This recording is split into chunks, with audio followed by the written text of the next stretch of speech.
Ah, Pagi ini saya akan cerita mengenai pengaruh virus terhadap kondisi kesehatan tubuh gorila. Karena saya dokter hewan, saya bebas ngomong kalau buat gorila. Jadi ah, satu hal yang paling menarik dari virus adalah pertama, virus ini sangat gampang kesebar kemana-mana. Terus yang kedua, virus apapun itu, sekali lagi virus apapun itu hanya akan menimbulkan kesakitan jika dia bisa nempel ke sel yang ada reseptor. Sekali lagi, nempel ke sel yang ada reseptor. Ini kunci. Karena jika virus datang dan dia nempel di berbagai permukaan, di berbagai sel, selama tidak ada reseptornya, maka virus tidak bisa masuk ke dalam sel.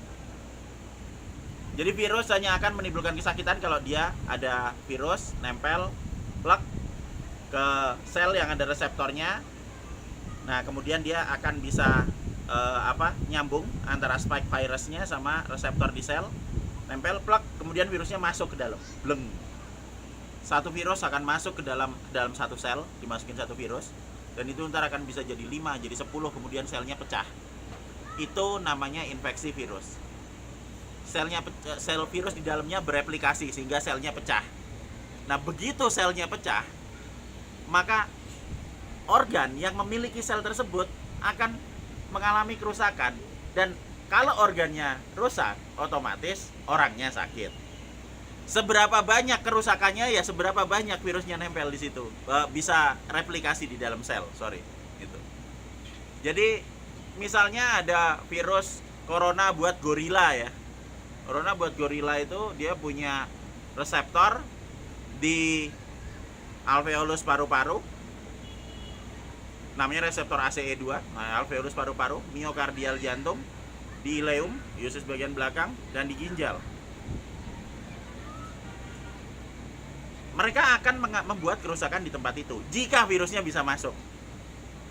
Nah, sekarang pertanyaannya, apa yang terjadi jika virusnya tiba-tiba misalnya karena satu dan lain hal, misalnya ya toh gorilanya main kemana-mana gitu, terus tiba-tiba virusnya nempel di hidung atau di daerah nasofaring.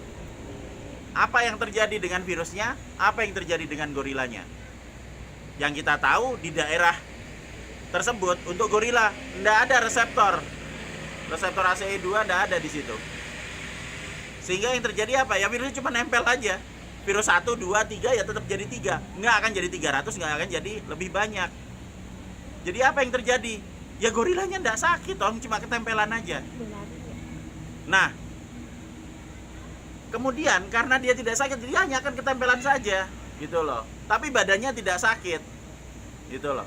Nah, pertanyaannya sekarang, apakah kalau gorilanya kemasukan virus di hidungnya, gitu, kemudian gorilanya akan jadi sakit dan nular? Jawabannya ya tidak.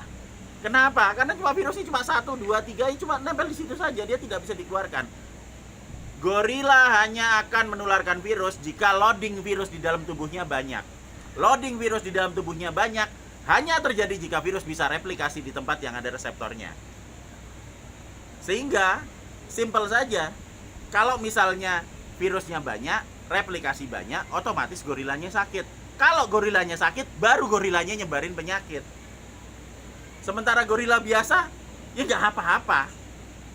Gorila sehat tidak menyebarkan penyakit virus. Gorila sakit menyebarkan penyakit virus. Sesimpel itu aja buat gorila. Jadi apa yang disebut gorila sehat? Ya gorila yang nggak sakit, sederhana toh. Gorila sehat tidak menyebarkan. Permasalahannya kalau misalnya ada dokter hewan yang kurang kerjaan, maka dokter hewannya akan ngambilin swab di hidung. Swab di hidung buat gorila yang cuman ketempelan kebaca positif.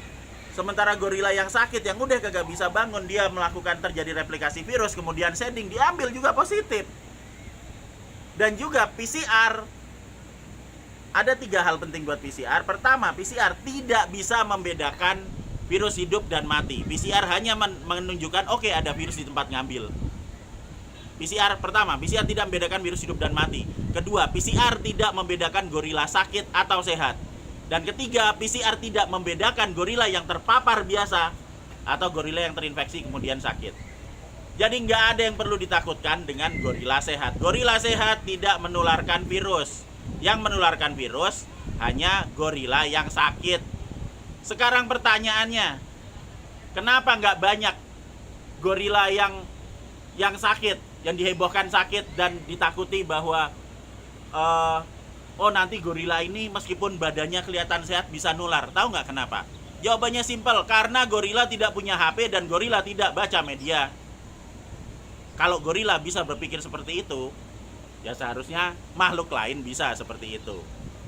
Kita tetap sadar, kita tetap belajar, kita tetap melakukan protokol kesehatan, dan jangan mau dimanipulasi atau dipropaganda oleh media-media penyebar ketakutan. Kita tetap belajar, kita tetap waspada, dan kita tetap menjaga kesehatan. Gorila selalu sehat. Apes together strong.